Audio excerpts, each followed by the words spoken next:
को उठाने से पहले श्री गणेश की आराधना करनी चाहिए, करते ही हैं और करना चाहिए। इसमें धर्म अधर्म की कोई बात नहीं। श्री गणेश कोई हिंदुओं का ठेका नहीं। हिंदू अपने को बहुत समझ रहे होंगे कि हम श्री गणेश के ठेकेदार हैं। अभी मैं वहाँ गई थी पूना में, तो वहाँ बहुत ब्राह्मणों ने मेरे विरोध किया और कहा कि इनको हम यहाँ भाषण नहीं देने देंगे ब्राह्मण। तो मैंने कहा आप में से जो ब्राह्मण है मेरे सामने, मैं देखना चाहती कौन ब्राह्मण। सब आके यूं यूं यूं थर थर काँपने लगे। मैंने कहा क्या ये क्या होता? कहले आप शक्ति हैं इसलिए ना। मैंने कहा अगर मैं शक्ति हूँ तो फिर मैं यहाँ भाषण दे सकती हूँ कि नहीं दे सकती? कहने लगे कि नहीं हमें तो ये विश्वास नहीं था पर हम बैठे। उसके बाद जब वो बाहर हो गए तो अब हंस हंस के बताते हैं कि कितने हम बेवकूफ।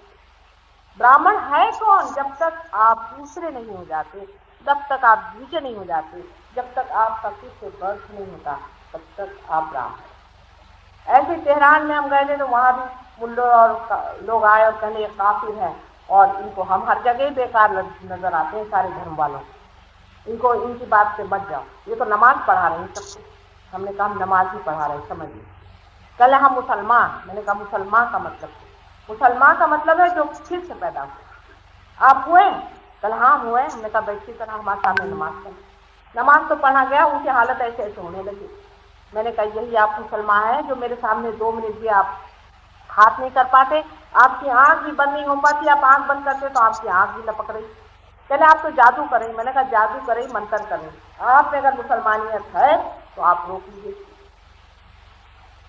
ऐसे ही धर्म के नाम पर कोई ठेका मारकर बैठ नहीं सकते, इसकी अथॉरिटी किसी को नहीं है। जब तक धर्म को जाना नहीं तभी तक किसी के झंडे लगाने से कोई नहीं। ये तो ऐसा ही हुआ कि हिंदुस्तान में कोई आके झंडा मार दे, सब मेरा हिंदुस्तान। हिंदुस्तानी की पहचान है, ऐसे ही धार्मिक आदमी की। एक बार अंग्रेज, अवसर तो वही बात है, लेकिन एक बार एक अंग्रेज ने मुझे चोट की कि हिंदुस्तानी की क्या पहचान है। हिंदुस्तानी बड़े अपने समझते हैं वो, पहले हिंदुस्तानियों की क्या पहचान?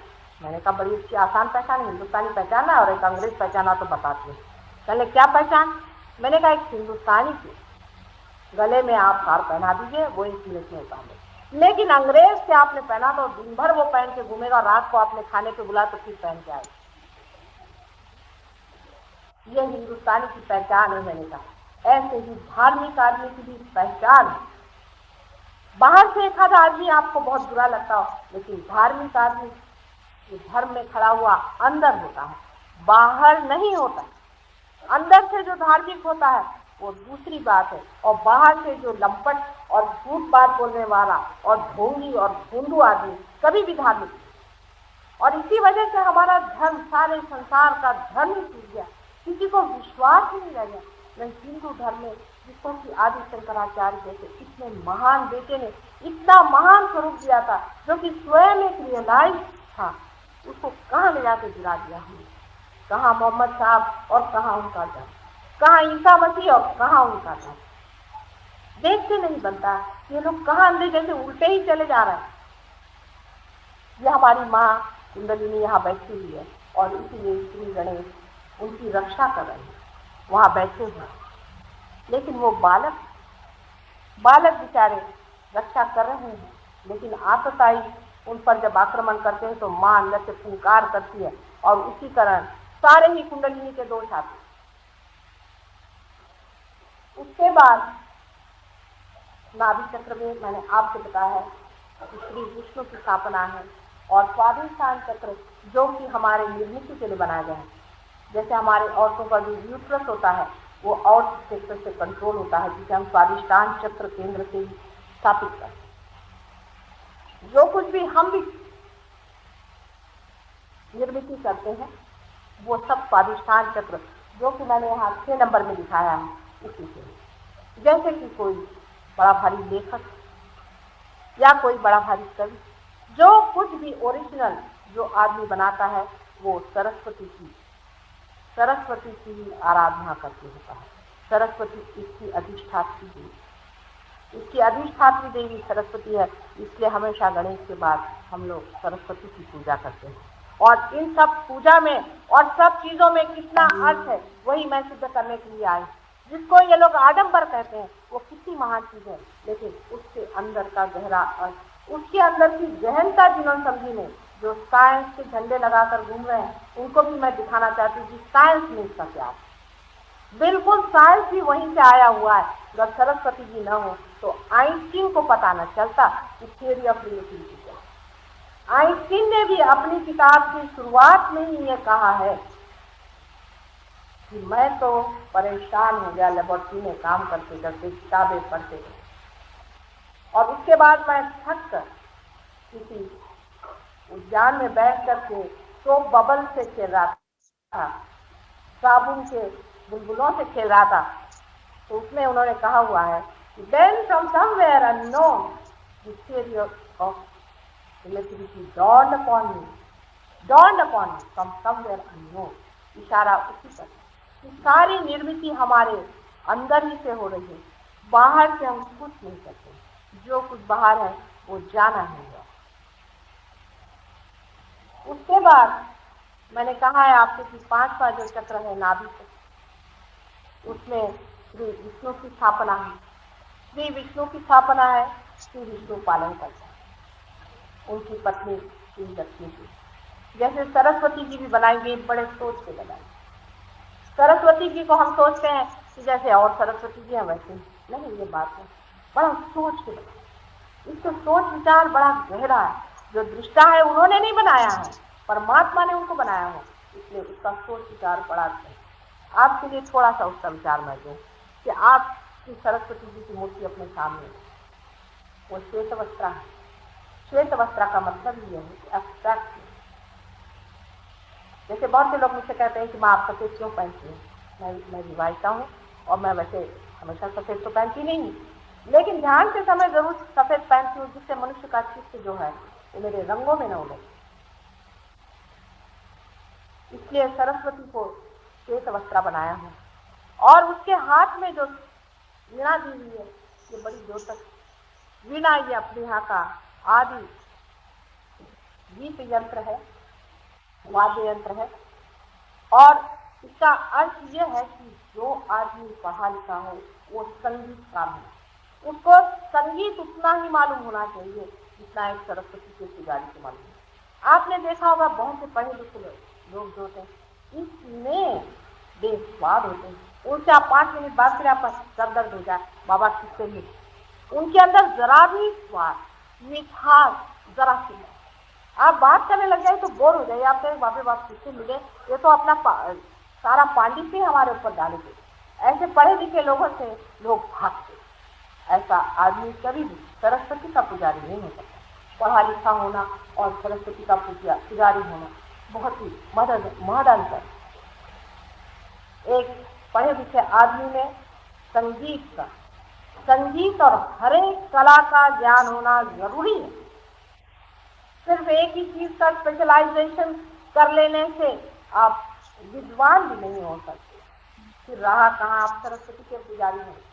जो आदमी एक चीज को जानता है उसको सब कुछ जानना जरूरी होता है, ये सरस्वती की पहचान। अब जैसे मुझे आप कहिए तो मुझे एक चीज समझ में नहीं आती, वो है इकोनॉमिक्स और ह्यूमन लॉ। 2 चीज मेरे बिल्कुल समझ से परे है। शायद हो सकता है कि ये सब कुछ बहुत ही आर्टिफिशियल है, शायद इसी वजह से मैं नहीं समझ पाती। पर कला में मनुष्य को गति मिलनी चाहिए जब वो अपने स्वाधिष्ठान चक्र में पूरी होता है। उसके बाद नाभि चक्र में श्री लक्ष्मी जी का था। श्री लक्ष्मी जी का भी देखिए बड़ा सुंदर सा स्वरूप बनाया है। उनके 2 हाथ में कमल है, एक हाथ ऐसा है और एक हाथ ऐसा। अभी जो वाइब्रेशंस ले रहे हैं वो समझ सकते हैं इसका अर्थ क्या है। और 2 हाथ में कमल होने का मतलब ऐसा है कि जो आदमी रईस हो उसमें श्री और शोभा, एक शान होनी चाहिए, एक शोभा होनी। कंजूस आदमी कभी भी रईस नहीं है। जो कंजूस है उसको रईस नहीं करना चाहिए, कंजूस ही है और पैसे वाला भी है। जिसके घर में शोभा है, जो कला का पुजारी है, जो कला का बढ़ाने वाला है, वही रईस है। और कमल से जो कोजिनेस है, उसकी जो आराम देता है, जैसे कि कोई भी भंवरा आ जाए उसे अपने पास में बुला लेता। ऐसा जो हो वही आदमी कमलापति कहा जाए। लेकिन हमारे यहाँ तो हर एक आदमी सोचता मैं लक्ष्मीपति, लक्ष्मी का पति होने के लिए विष्णु जैसा पालन करता चाहिए, जो सारे संसार की ओर एक पिता की दृष्टि है और सारे संसार को अपना कुटुंब समझ करके उसके लिए रोता है। ऐसे पैसे वाले तो बहुत ही कम है, लेकिन अपने रिश्तेदार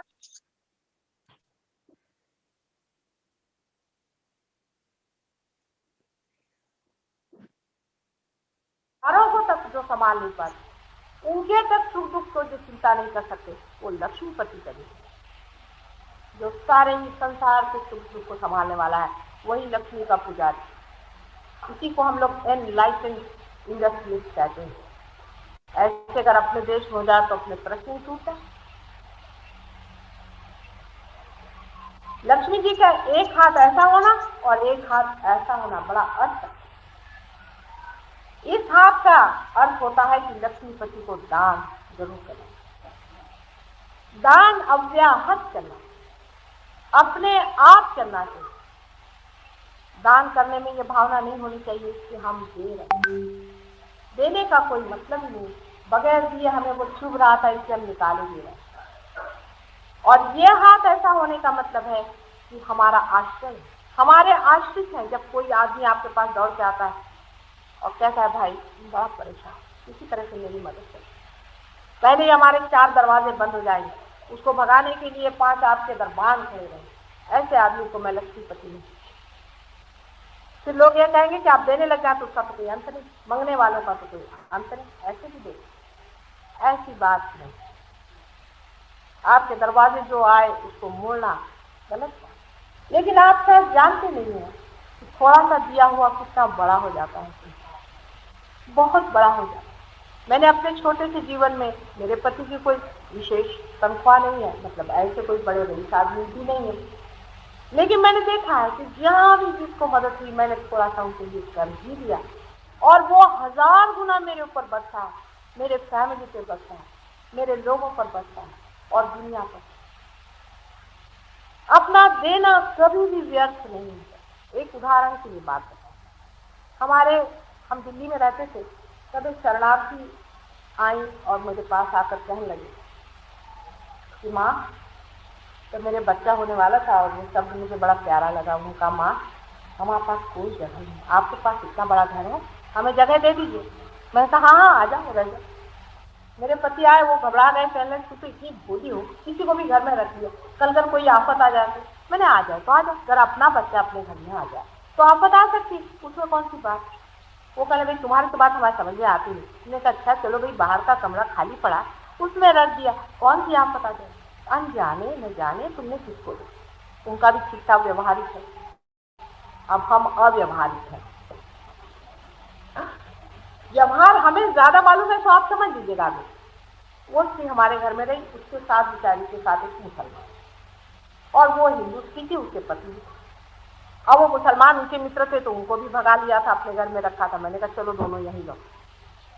फिर वहां पे दिल्ली में आफत हुई और सब लोग आ गए और कहने लगे कि घर में भी एक मुसलमान छिपा है, आपको मालूम है, नौकरों ने बताया।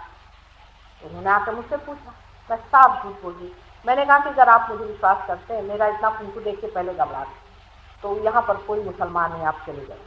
वो चले गए। उसके बाद वो मुसलमान साहब से बहुत बड़ी शायर है, आज हिंदुस्तान के एक वो बहुत बड़े शायर और आज जीवित है। वो मुझको बहुत मानती है, अपने काव्यों में भी उन्होंने बहुत वर्णन किया है इस प्यार का।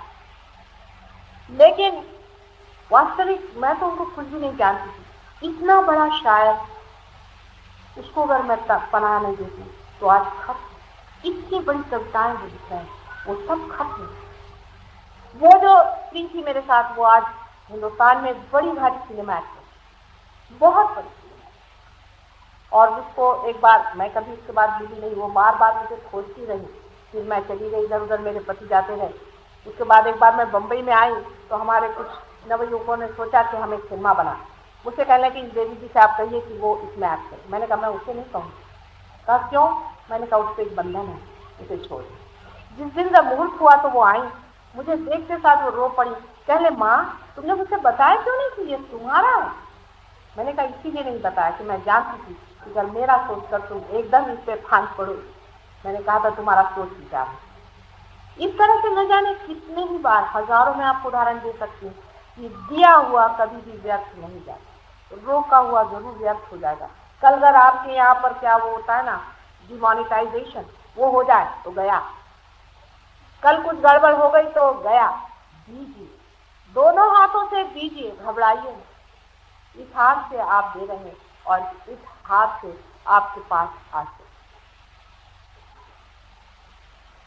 लक्ष्मी जी के अपने नाभि चक्र में होने का यही कारण है कि हम लोग जो कुछ भी खाते हैं, जो कुछ भी पाते हैं, पेट में हमारे जो भी अन्न जाता है उसका डिजेशन, उसकी पचन क्रिया श्री विष्णु जी के हवाले है।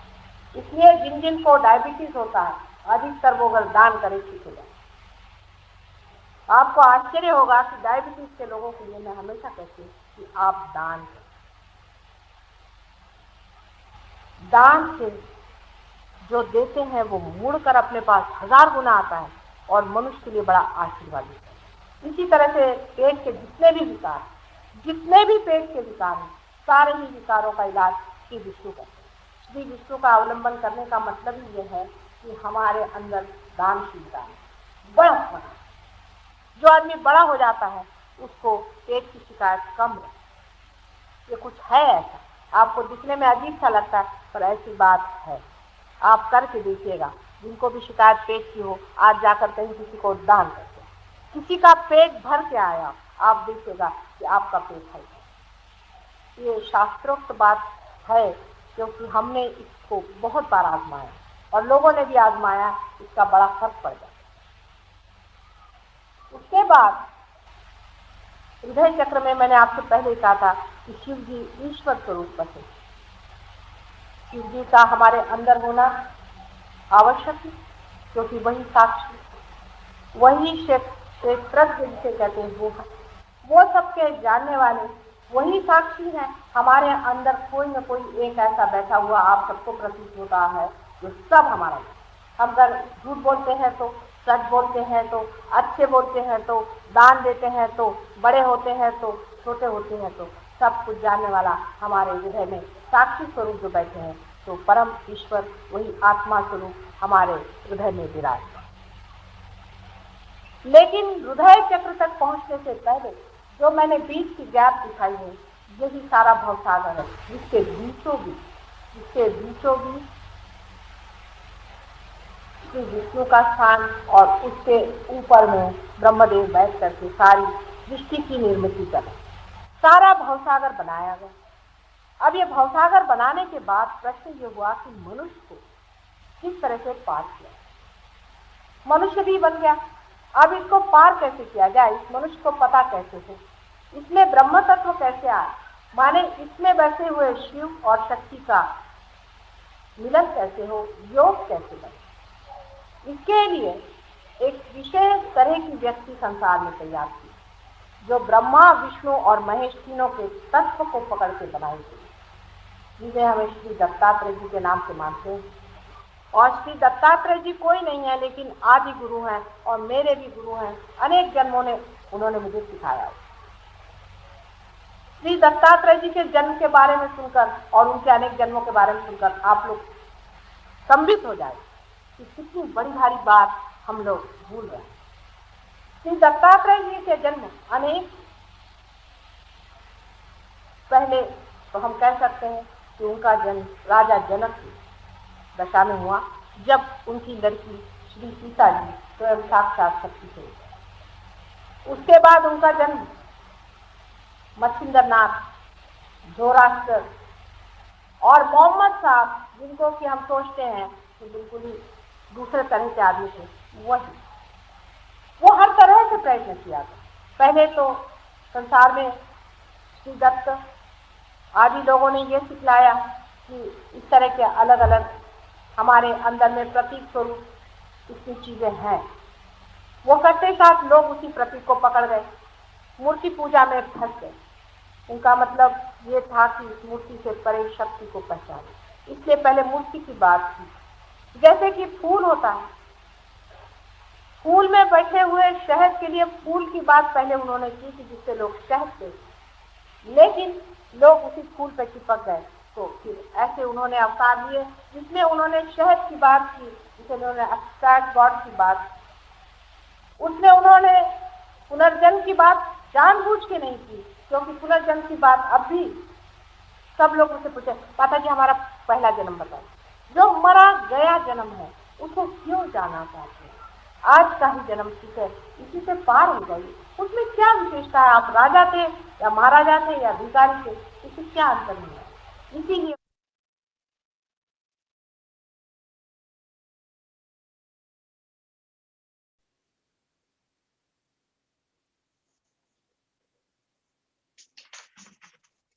జై శ్రీ మాతాజీ. ఇది చాలా పెద్ద క్యాసెట్ లో శ్రీ మాతాజీ గారు అమృతవాణి ఇచ్చారు. 1 అవర్ కన్నా ఎక్కువ ఉంది. రెండో భాగం కొంత ఉంది, ఇప్పుడు విన్నాం మనం. ఇంకా కావాల్సిన వాళ్ళు యూట్యూబ్ ద్వారా మనం తెలుసుకోవచ్చు. ఏమంటున్నారో శ్రీ మాతాజీ గారు తెలుగులో తెలుసుకుందాం. పరమ పూజ్య శ్రీ మాతాజీ గారు నిన్న కుండలిని ఎలా మనిషిలోకి వచ్చింది, ఎలా ఎలా ఎలా ఏర్పడిని 3 నాడులు అవన్నీ చెప్పిన తర్వాత ఇప్పుడు చక్రాలు వాటి యొక్క విశిష్టత కూడా చెబుతున్నారు. ఈ రోజు భాగంలో మనం తెలుసుకోవాల్సింది ఏంటంటే, ప్రప్రథంగా మనం ఎప్పుడు కూడా శ్రీ గణేషుని పూజించాలి. అది హిందువులకి బాగా తెలుసు, దాంట్లో మనకి చెప్పాల్సింది ఏమీ లేదు. కానీ మిగతా వాళ్ళు ఏం చేస్తారంటే, ఒక పూనాలో జరిగిన సంఘటనను గుర్తు చేస్తూ శ్రీ పరమ పూజ్య శ్రీ మాతాజీ గారు చెబుతున్నారు. పూనాలో శ్రీ మాతాజీ గారు పబ్లిక్ ప్రోగ్రాంకి వెళ్ళినప్పుడు బ్రాహ్మణులు వ్యతిరేకించారు పూనాలో శ్రీ మాతాజీ గారిని. అప్పుడు ఎవరు బ్రాహ్మణులు, నా దగ్గరికి రండి, నా ముందుకు రండి, నేను చూస్తాను అన్నారు. అప్పుడు వాళ్ళు శ్రీమాతాజీ గారికి సమీపించగానే వాళ్ళ చేతులు బాగా వణుకు వచ్చేసింది. అంటే ఏమంటున్నారంటే, బ్రహ్మ జ్ఞానం తెలిసిన వాళ్ళే బ్రాహ్మణులు, ఎవరు పడితే వాళ్ళందరూ పేరు పెట్టుకున్న వాళ్ళు బ్రాహ్మణులు కాదు అనే పాయింట్ని చెప్పడానికి శ్రీమాతాజీ గారు ఆ విషయాన్ని చెప్పారు. ఎవరి కుండలిని శక్తి జాగృతం అవుతుందో వాళ్ళకి బ్రహ్మ జ్ఞానం వస్తుందని చెప్తున్నారు.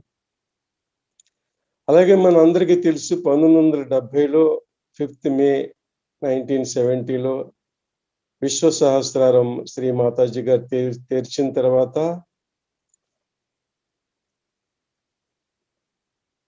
నా తీపి జ్ఞాపకాల పుస్తకంలో కూడా ఇది చాలా వివరంగా రాసి ఉంది. ఆ సంవత్సరమే బాబా మామ గారు ఇరాన్లో టెహరాన్లో ఉంటే అక్కడికి వెళ్లాల్సి వచ్చింది. అప్పుడు వెళ్ళారంటే టెహరాన్లో జరిగిన విషయం కూడా గుర్తు చేస్తున్నారు.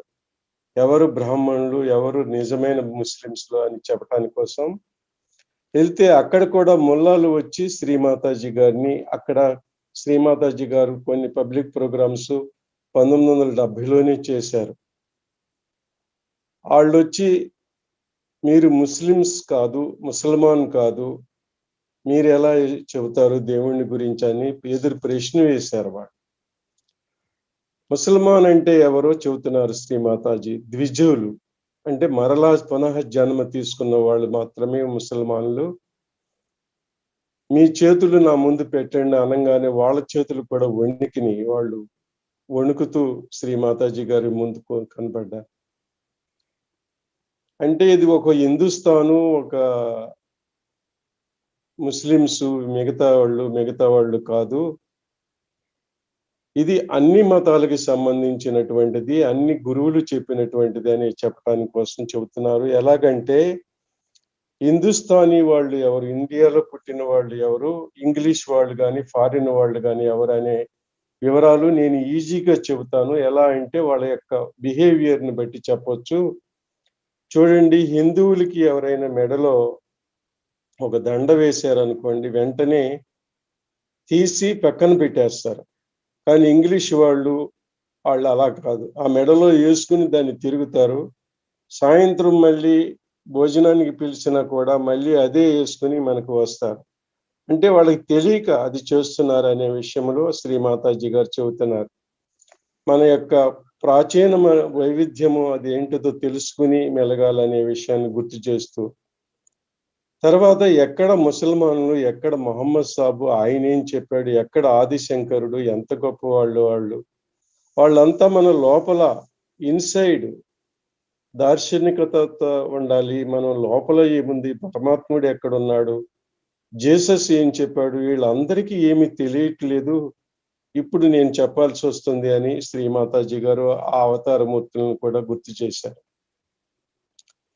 ఇక తర్వాత కుండలిని శక్తిని గురించి, మళ్ళీ గణేశాన్ని గురించి కూడా, అంటే అవన్నీ చెబుతూ శ్రీ మాతాజీ గారు రెండు చక్రాలను కూడా కలుపుతూ ఆ కనెక్టివిటీ కూడా ఇస్తున్నారు. కొంచెం జాగ్రత్తగా పట్టుకుంటానికి మనం ప్రయత్నం చేయాలి.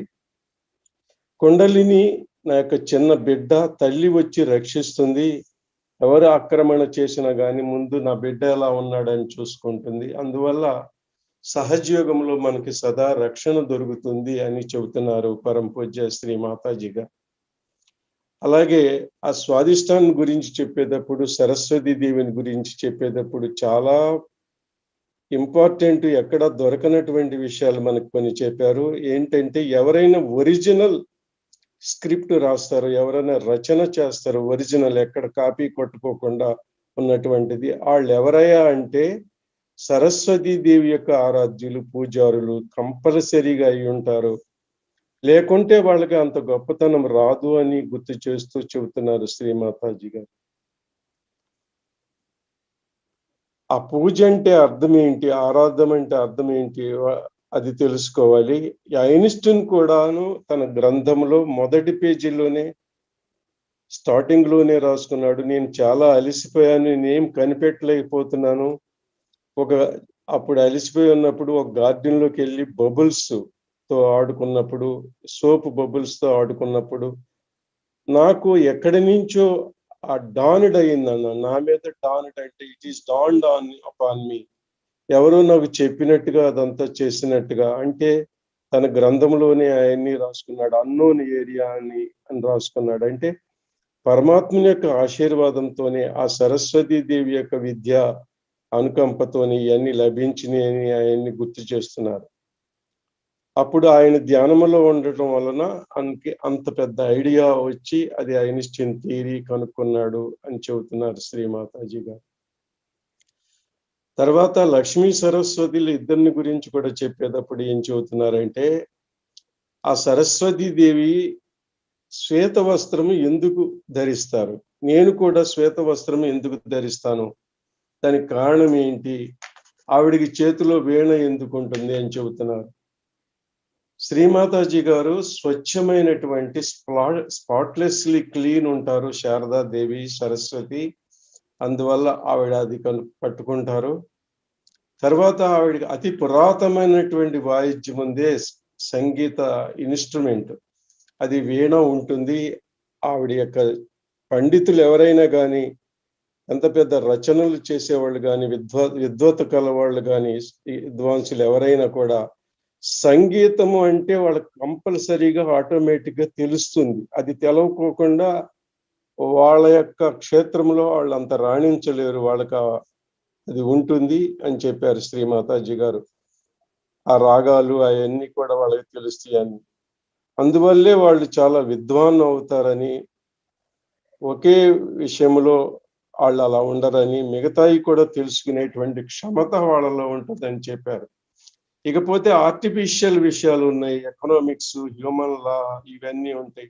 నాకు కూడా వాటిని నేనేం పట్టించుకోను, అవి స్వాదిష్టాన చక్రం వల్ల న్యాచురల్ గా వచ్చేది కాదు అని గుర్తు చేస్తున్నారు శ్రీ మాతాజీ గారు. మానవుడు సృష్టించినవి కాబట్టి అవి తన జీవితానికి ఉపయోగించుకునే విషయాలని మనం అలా అర్థం చేసుకోవాలి. తర్వాత నాభి లక్ష్మి లక్ష్మి రెండు చేతుల్లో కమలం ఎందుకు పెట్టుకుంటుంది, వైబ్రేషన్స్, ఒక చెయ్యి కిందకి ఇలా పెట్టి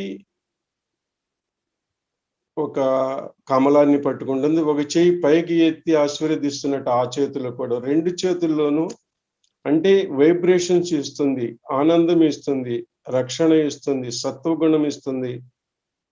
అలాగే ఆ శోభాయమానంగా ఉంటుంది. అలా అలా ఇవ్వటం వల్ల శోభ అనేది, గ్రేస్ఫుల్నెస్ అనేది వస్తుంది అంటున్నారు. పిసినారిగా ఉన్నవాళ్ళు, ఒక పైసా రాల్చని వాళ్ళు, లోభీతత్వంతో ఉన్నవాళ్ళు, కళారాధన లేని వాళ్ళు, వీళ్ళకి ఈ యొక్క ఇవి ఈ లక్ష్మీ సరస్వతి అర్థం కాదు అని చెబుతున్నారు. కమలం యొక్క రంగు ఏమిటి? అది ప్రేమతత్వాన్ని చేస్తుంది. అందరూ కమలాపతి, లక్ష్మీపతి అని పేరు పెట్టుకుంటారు. దానివల్ల ఎలా వస్తుంది? విష్ణువు పిత కాబట్టి, అందువల్ల ఆ కమలాపతి, ఆ లక్ష్మీపతి అని పేరు వచ్చింది. ఆ పిత యొక్క తత్వము ఉండాలి. ఎవరైనా కష్టంలో ఉంటే వాళ్ళకి హెల్ప్ చేయటానికి, రక్షణ ఇవ్వటానికి, ఆ సహాయం చేయటానికి అవన్నీ ఉండాలి. లక్ష్మీ పూజారి అయినటువంటి వాడు అలా చేస్తాడు. ఎన్లైటన్ అయ్యి ఆత్మ సాక్షాత్కారం తీసుకున్న తర్వాతే అతనికి ఆ శక్తి సంప్రాప్తం అవుతుంది అని చెప్పారు శ్రీ మాతాజీ గారికి. దానం కూడా ఎప్పుడు ఇవ్వాలి? దానం ఇస్తేనే మంచిది. దానం ఇవ్వటం వలన మనకి వస్తే, ఎవరన్నా వచ్చి అడగంగానే మన యొక్క తలుపు మూసేసి వాళ్ళని కొంచెం శోభకు గురి చేసినట్లుగా కాకుండాను దానం ఇవ్వాలి మనందరము అని చెబుతున్నారు శ్రీ మాతాజీ గారు. ఒకసారి మీరు ఇచ్చింది ఎన్నో రెట్లు, వేల రెట్లు మీకు తిరిగి వస్తుంది. ఒక సంఘటన, శ్రీమాతాజీ గారు అప్పుడు వాళ్ళ నాన్నగారు సెంట్రల్ అసెంబ్లీ మెంబర్ గా ఉన్నప్పుడు, గవర్నమెంట్ ఆఫ్ బ్రిటిష్ గవర్నమెంట్ ఉండేది. అప్పుడు క్వార్టర్ ఇచ్చినప్పుడు ఆ క్వార్టర్లో ఉన్నారు. అప్పుడు గర్భం ధరించి ఉన్నారు శ్రీమాతాజీ గారు. అప్పుడు ఈ పార్టీషన్ గొడవల్లో, హిందూ ముస్లిమ్స్ గొడవల్లో జరిగినటువంటి ముగ్గురు వచ్చారు శ్రీమాతాజీ గారి ఇంటికి. శరణ ఏడారు, మీ ఇంట్లో ఉంటామమ్మా అంటే, పర్లేదు రండి, వెల్కమ్ అన్నారంట శ్రీమాతాజీ గారు. బయట ఉన్నటువంటి గదిలో వాళ్ళని భద్రంగా ఉంచారు. కానీ ఆ తర్వాత వీళ్ళు హిందువులు వచ్చి, మీరు ముసల్మాన్ అయిన అతన్ని పెట్టుకున్నారు, రక్షణ ఇచ్చారు, శరణార్థం ఇచ్చారు, అలా వీలు కాదని వాళ్ళు అన్నప్పుడు శ్రీమాతాజీ గారు తన బొట్టుని చూపించారు. నేను పక్కా హిందువుని, వాళ్ళని రానివ్వను అని. ఆయన ఎవరంటే ఆ ముసల్మాన్ అనే ఆయన అచల సహస్దేవ, ఆవిడ యొక్క భర్త గారితో వచ్చినటువంటి ఫ్రెండ్ షాయర్ లుధియానవి. ఆ పేరు చెప్పలేదు కానీ మనకు అందరికీ తెలుసు. ఆయన చాలా పేరుగాంచినటువంటి కవి. సినిమాలలో చాలా పెద్ద పెద్ద పాటలు అవన్నీ రాశాడు. ఆయన పరంపూజ్య శ్రీ మాతాజీ గారిని గురించి కూడా తన కావ్యములో వర్ణించాడు. ఎంతో కృతజ్ఞతలుగా వాళ్ళు ఉండేవాళ్ళు అని చెప్పారు. ఒకసారి బొంబాయిలో అచల సహస్దేవ శ్రీమాతాజీ గారు నవయువక్ సినిమా అనేది ఒకటి నిర్మిస్తున్నప్పుడు ఆవిడ యాక్ట్రెస్ గా రావాల్సి వచ్చింది. అప్పుడు ఆవిడ్ని తీసుకొచ్చారు సహోద్యోగులు. వచ్చేదాకా ఆవిడ చూడలేకపోయారు. శ్రీమాతాజీ గారిని ఒక్కసారి చూసి, పాదాక్రాంతులే అమ్మ, నాకు ముందే ఎందుకు చెప్పలేదు, నేనైతే మీకు వచ్చేదాన్ని కదా అన్నారు. అంటే అవన్నీ నేను ఇలాంటి వేల వేల ఉదాహరణలు మీకు ఇవ్వగలను. మనం ఒకసారి ఎవరికైనా హెల్ప్ చేసినట్లయితే మీకు ఎన్నో రెట్లుగా మీకు వస్తుందని చెప్పడానికి ఇవన్నీ గుర్తు చేశారు శ్రీమాతాజీ గారు. కొంచెం సమయాభావం అయినప్పటికీ కూడా మనం ఈ ముఖ్యమైన విషయాలన్నీ తెలుసుకున్నాం. తర్వాత లక్ష్మీదేవి ఏం చేస్తుందంటే, జీర్ణక్రియలో మనకి తోడ్పడుతుంది, సమతుల్యత ఇస్తుంది మధ్య భాగంలో. డయాబెటీస్ ఉన్న వాళ్ళకి కూడా ఇది తగ్గిపోతుంది. డయాబెటీస్ ఉన్న వాళ్ళకి ఒక ఉపాయం చెప్పారు శ్రీమాతాజీ గారు. మీరు దానం ఎక్కువ ఇచ్చినట్లయితే మీకు ఆ బాధ తొలగిపోతుందని. రిచ్ అనేది ఎందుకు, మీ దగ్గర ఉన్నది ఎందుకు, మీరు ఇంకోళ్ళు ఏదన్నా ఆకలితో అడిగితే కడుపు నిండా పెట్టండి, అది మీకు మంచిది. శాస్త్రాల్లో ఉన్నదాన్నే కదా మీరు అనుసరించండి అని గుర్తు చేశారు పరం పూజ్య శ్రీ మాతాజీ గారు. తర్వాత హార్ట్ విషయంలో, అనాహత చక్రం విషయంలో శివుడిని గురించి చెప్పారు. ఆయన అక్కడే ఉండి, సాక్షితత్వంలో ఉండి, మనం మంచి చేస్తున్నామా, చెడు చేస్తున్నామా, దానం ఇస్తున్నామా లేదా, ఇవన్నీ కూడా ఆయన చూస్తూ ఉంటాడు. ఇంటర్ఫీర్ అవ్వడు కానీ మనం చూస్తూ ఉంటాడు. మన సంగతి అంతా ఆయనకి తెలుస్తుంది. తర్వాత భవసాగరం గురించి చెబుతూ, ఆ భవసాగరంలో ఉన్న గ్యాప్ ఏర్పడింది కూడా చెప్తూ, విష్ణు, బ్రహ్మ, ఈశ్వరుడు వీళ్ళందరిని గురించి అర్థం చేసుకోవటానికి, ఆ భవసాగరాన్ని దాటించడానికి, ఆ లక్ష్మీతత్వము సంప్రాప్తం అవటానికి ఇన్ని శక్తులు కలిసి ఆత్మసాక్షాత్కారం అవటానికి, మానవుల్ని ఈ మాయలో నుంచి ముందుకు తీసుకెళ్ళటానికి ఎవరు కావాలంటే సాక్షాత్తు దత్తాత్రేయుడు, శివుడు, విష్ణువు, బ్రహ్మ, ఆ ముగ్గురు కలిసినటువంటి శక్తి కలవాడు, త్రిగుణాలు కలవాడు, త్రిగుణ శక్తి కలవాడు కావాలి అనేటువంటిది పరమాత్ముడికి తెలిసి ఆ దత్తాత్రేయుణ్ణి సృష్టించాల్సి వచ్చింది. అందువల్ల ఆయన సృష్టి వచ్చింది. ఆయన ఎన్నో జన్మల్లో నాకు గురువుగా కూడా ఉన్నాడు. నాకు కూడా ఆయనే గురువు. సీత, జనక, మచ్చేంద్రనాథ్, జోరాస్టర్, మహమ్మద్ సాబుని గురించి కూడా చాలా వివరాలు చెప్పారు. ఆయన ఆత్మసాక్షాత్కారం ఇవ్వడానికి ఎంతో ప్రయత్నం చేశాడు. మూర్తి పూజని ఎందుకు ఆపేశాడంటే, పూలులో ఉన్నటువంటి మకరందం ఎలాగైతే మనకు కనపడదో ఆ విధంగానే మూర్తిని దాంట్లో ఏమీ లేదు ప్రాముఖ్యత అని చెబుతూ శ్రీ మాతాజీ గారు మహమ్మద్ సాబుని గుర్తు చేశారు. అలాగే ఇంకొక విషయం ఏం చెబుతున్నారంటే శ్రీ మాతాజీ, ఇంకా చాలా చాలా విషయాలు ఉన్నాయి. మహావీరుని గురించి, బుద్ధుడిని గురించి, అహింస సిద్ధాంతం గురించి చెప్తూ ఒక్క 2 నిమిషాల్లో ముగించేద్దాం. ముసల్మాన్లు ఇప్పుడు వాళ్ళ ఆత్మసాక్షాత్కారం తీసుకున్న తర్వాత నుదుటి పైన ఎర్రటి తిలకాన్ని ధరించి నాకు హారతి ఇస్తున్నారు. ఎంత మార్పు వచ్చింది. మీరు బాప్టిజం అంటారు, దాంట్లో ఏముంది? సహస్రారం పైనుండి మీకు ఆత్మసాక్షాత్కారం అయిన తర్వాత ఈ చైతన్య తరంగాలన్నీ వస్తున్నాయి, బ్రహ్మరంధ్రం నుంచి వస్తున్నాయి. ఆయనే శివుడు, ఆయన యొక్క తరంగాలే అవన్నీ కూడాను. ఇవన్నీ చాలా చాలా విషయాలు, సప్తశతి అష్టోత్తర నామాలు, ఇవన్నీ ఎన్నో చెప్పారు. అందరికీ సలహా ఏంటంటే ఈ క్యాసెట్ అంతా మొత్తం అంతాను ఈ శ్రీమాతాజీ గారి ప్రవచనం అంతా 1-2 సార్లు వింటే మనకు చక్కని జ్ఞానోదయము అవుతుంది. ఇప్పుడు 2 నిమిషాలు మౌనంగా శబ్దరహితంగా మనం ధ్యానం చేద్దాం. 2 నిమిషాలు ప్లీజ్.